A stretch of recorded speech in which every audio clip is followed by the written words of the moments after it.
Hello friends, Gujarati रसोई channel पर आप सबનું સ્વાગત છે। દિવાળી આવી રહી છે તો આ દિવાળીમાં ઝટપટ અને ખાવાની મજા પડી જાય એવો મકાઈનો ચેવડો બનાવીને હું બતાવી રહી છું। તો ચાલો મિત્રો, વધારે વાર ન કરતા આ રેસીપી કરવા મારા જોડે મારા કિચનમાં એક કઢાઈ લઈશું। થોડી મોટી કઢાઈ લીધી છે મેં અહીંયા, કારણ તમારે મકાઈના પૌવા પણ તળી લેવાના છે।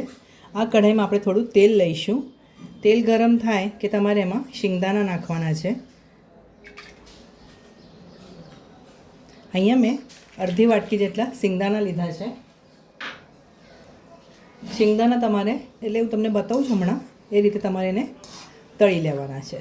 તમારા શિંગદાણા આ રીતના થાય કે તમારે એને કાઢી લેવાના। તેલ સારી રીતે આપણે આ રીતે નિતારી લઈશું અને એક વાસણમાં કાઢતા જઈશું।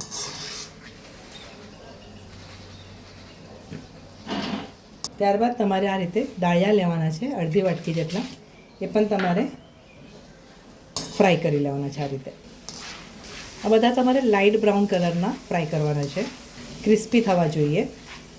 ધીમા ગેસ ઉપર તમારે એને ફ્રાય કરી લેવાના। તમારા દાળિયા પણ હવે લાઇટ બ્રાઉન કલરના થઈ ગયા છે। તમારે આ રીતે તેલ નિતારીને કાઢી લેવાનું। હવે કોપરું લેવાનું છે તમારે। કોપરું આ રીતે પાતળું પાતળું કાપી લેવાનું। કોપરાને પણ તમારે, અહીંયા મેં અડધી વાટકી જેટલું કોપરું લીધું છે, સૂકું કોપરું, એને પણ તમારે ગોલ્ડન બ્રાઉન કરી લેવાનું। કોપરું તમે પાતળું પાતળું કાપજો, જેથી સરસ ક્રિસ્પી થશે અને ખાવામાં એકદમ સરસ લાગશે। કોપરું પણ તમારે ગોલ્ડન બ્રાઉન થાય કે તેલમાંથી નિતારીને કાઢી લેવાનું છે।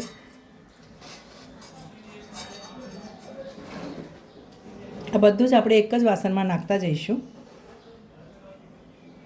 લીલા લીમડાના પાન લેવાના, થોડા ધોઈ લેવાના અને પછી એને પણ તમારે ફ્રાય કરી લેવાના છે।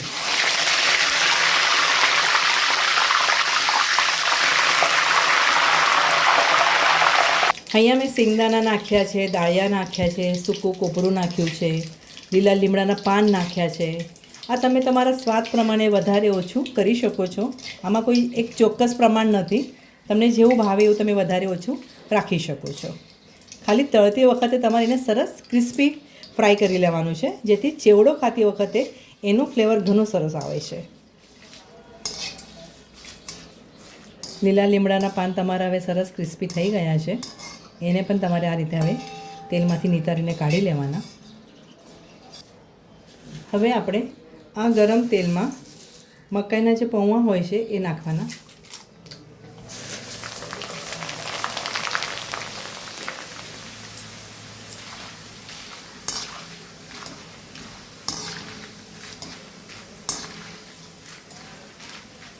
એને પણ તમારે સરસ ફ્રાય કરી લેવાના અને એક વાસણમાં કાઢતા જવાના।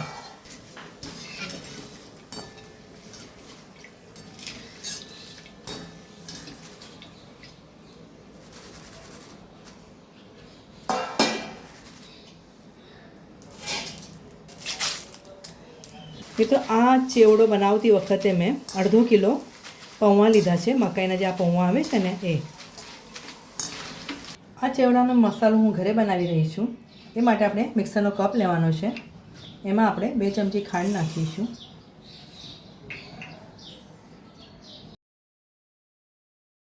1 ટીસ્પૂન હળદર નાખવાની છે, 2 ચમચા ધાણા જીરા નાખીશું, ધાણા જીરાનું પાવડર નાખીશું, 1.5 થી 2 ચમચા લાલ મરચું નાખીશું, બેડગી મરચાંનો જે પાવડર આવે છે ને એ લીધો છે, થોડું કાળું મીઠું આવે છે ને એ નાખીશું। ત્યારબાદ 1 ચમચો આમચૂર પાવડર નાખવાનો છે, 1 ચમચો ચાટ મસાલો, 1 ચમચી જેટલો હિંગ પાવડર નાખીશું અને સ્વાદ પ્રમાણે મીઠું લઈશું। આપણે કાળું મીઠું પણ લીધું છે, એ પ્રમાણે આમાં મીઠું નાખવાનું અને આ બધી વસ્તુ આપણે ગ્રાઇન્ડ કરી લઈશું। આ બધી વસ્તુને આપણે ગ્રાઇન્ડ કરી લેવાની છે। આ રીતે તમારો મસાલો તૈયાર થઈ જશે। મિત્રો, અહીંયા મેં અડધો કિલો લીધા હતા મકાઈના આ રીતના પૌવા, તમે જોઈ શકો છો એની ક્વોન્ટિટી કેટલી સરસ અને ઘણી બની છે। હવે આપણે જે આમાં શિંગદાણા, દાળિયા, કોપરું અને જે લીલો લીમડો આપણે ફ્રાય કરી લીધો છે એ બધું આમાં આપણે મિક્સ કરી લેવાનું છે। તમે આ રીતે એક મોટા વાસણમાં જ લેજો, જેથી તમને મિક્સ કરવાનું સારું પડશે। હવે આપણે જે મસાલો તૈયાર કર્યો છે ને એ આમાં નાખવાનો છે. આ ગરમ હોય ને ત્યારે જ મસાલો નાખી દેજો, જેથી તમારો મસાલો સારી રીતે મિક્સ થઈ જશે. થોડું નાખજો પહેલાં અને પછી મિક્સ કરીને ટેસ્ટ કરી લેજો. લાગે તો તમે ફરીથી એડ કરી શકો છો.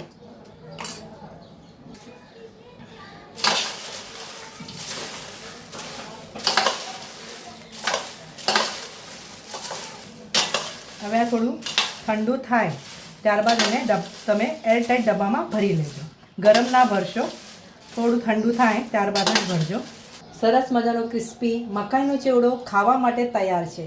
આ મકાઈનો ચેવડો તમે આ દિવાળીમાં જરૂરથી ટ્રાય કરજો અને રેસીપી કેવી લાગી જણાવવાનું ભૂલશો નહીં. આ વિડીયો જોયા બદલ તમારો ઘણો ઘણો આભાર. આવતા વિડીયોમાં આવી સરસ મજાની રેસીપી સાથે આપણે ફરીથી મળીશું. ત્યાં સુધી સરસ ખાઓ, સ્વસ્થ રહો અને ગુજરાતી રસોઈ જોતા રહેશો.